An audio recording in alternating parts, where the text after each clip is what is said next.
51 বছর পর kabaddi test series. নেপালের বিপক্ষে 5 ম্যাচের কাবাডি সিরিজে প্রথম ম্যাচে দাপুটে জয় পায় বাংলাদেশ।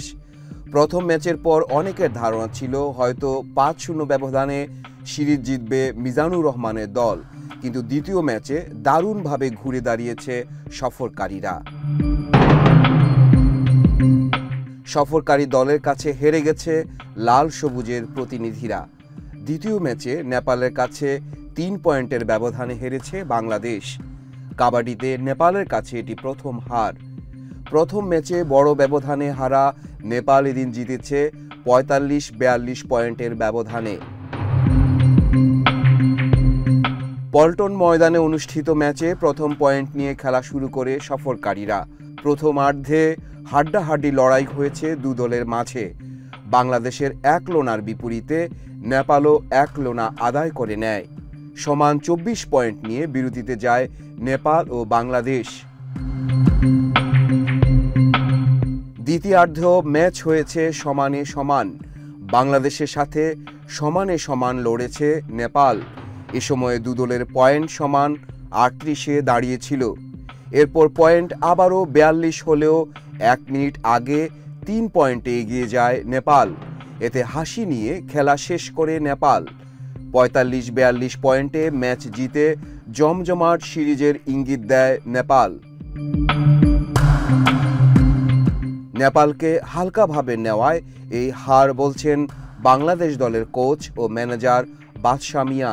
অ্যাকচুয়ালি আমরা ভাবছিলাম যে নেপাল আমাদের কাছে কালকের মতনই একটা খেলা বের করে নিয়ে আসবো, কিন্তু আমরা আলটিমেটলি আমাদের ডিফেন্সটা খারাপ হয়ে গেছে। আমরা ডিফেন্সটা পুরো ভালো করতে পারিনি। তারপরেও আমরা রেডিংয়ে পয়েন্ট এগিয়েছিলাম সব সময়। লাস্ট ফিনিশিং আমার কিছু মিস্টেক হয়েছে, ডিফেন্সেরই মিস্টেক আমি মনে করবো। রেডও 2-1টা মিস্টেক করছে। তো খেলা তো হার জিত আছেই। তারা সারা জীবন হারছে, তারা জিতবে না এটা কোনো কথা না, তারাও ভালো প্লেয়ার। তবে আমরা মনে করি যে এটাও একটা শিক্ষা। আমরা হেরে যে একটা শিক্ষা নিলাম যে নেপালের কাছেও আমরাও হেরে গেছি। পরবর্তী ম্যাচগুলো যেন আমরা এই শিক্ষার থেকেই ভালো কিছু করতে পারি। নেপাল ওভারঅল ভালো খেলছে, খুবই ভালো খেলছে আজকে। আমাদের টিম যদিও ডিফেন্স খারাপ করছে, নেপাল শেষে খুবই ভালো খেলছে। নেপালেরও 2-1টা খুব ভালো মানের প্লেয়ার আছে, তারা আজকে খেলা ফুটে উঠছে, এই জন্য তারা খুবই ভালো করছে। ওভারঅল আমি মনে করবো যে নেপাল ভালো খেলছে, এই জন্য তারা আজকে জিতে গেছে। ডিফেন্স আজকে ছন্দহারা হয়ে গেছে, বুঝতে পারলাম না তারা বেশি সাকসেস হইতে পারে নাই ডিফেন্সে। কিছু ভুল মিস্টেক, হয়তো সঠিক সময় তারা ক্যাচ করতে পারে নাই। যাই হোক, ভুল তো হবেই, ভুলের খেলা। আমরা পরবর্তী ম্যাচে ঘুরে দাঁড়াবো ইনশাল্লাহ। ম্যাচের সেরা খেলোয়াড় হয়েছেন নেপালের অধিনায়ক রোকা মাগার। তাকে পুরস্কার তুলে দেন জাতীয় ক্রীড়া পরিষদের সচিব আমিনুল ইসলাম। এ সময় উপস্থিত ছিলেন কাবাডি ফেডারেশনের সাধারণ সম্পাদক SM নওয়াজ সোহাগ। 24 ফেব্রুয়ারি সোমবার একই ভেন্যুতে বিকেল 3:30টায় সিরিজের তৃতীয় ম্যাচ মাঠে গড়াবে।